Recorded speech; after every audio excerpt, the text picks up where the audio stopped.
Hey, Yasmin, thank you so much. 7 months after the earthquake and tsunami in Japan, which tore apart the country, all kinds of organizations have pitched in to help bring it back together, including the U.S. military.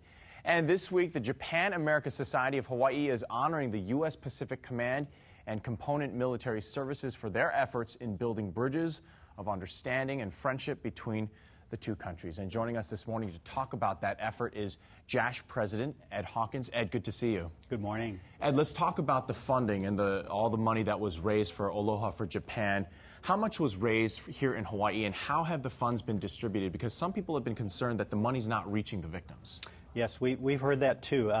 The great story is that the kokua from the people from Hawaii, the Aloha for Japan campaign, which was initiated right after the earthquake and tsunami, raised over $8 million.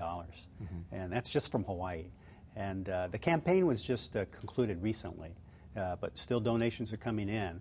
But we're very fortunate to be part of it, along with the American Red Cross here in Hawaii, in accepting those donations. And we've received about $4 million ourselves. $4 million. And your group was partly responsible for collecting that. So how was it distributed? Because some have said, hey, look, the victims aren't getting it. How has it been distributed? Well, as a nonprofit organization, we partnered with the foreign entity, and that's one of the reasons why donors have the privilege of using those donations as tax deductions.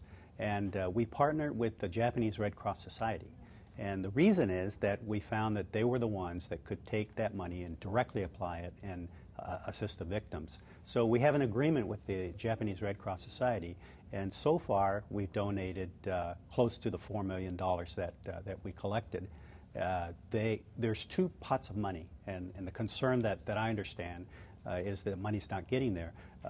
Cash donations domestically in Japan and from around the world go into a central pot of money. And it goes to a distribution committee, and you can imagine trying to determine who needs that money because there's a lot of people affected. So sometimes that's slow because other organizations are involved, prefectural governments, cities, and others to provide direct relief to the victims. There's another pot of money which comes from sister societies around the world, the Red Cross societies and Red Crescent societies.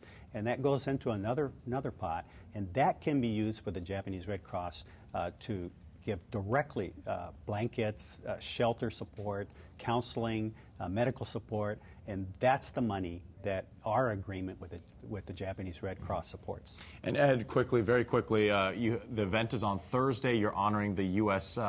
military as well as the U.S. Pacific Command and component military services. If you want to see this interview again, it's going to be at the Hilton Hawaiian Village Coral Ballroom. We're talking about the event. If you want to see this interview again, you can head over to the KITV.com section /thismorning. Ed, thanks for joining us. Thank you very much. We'll be right back after this.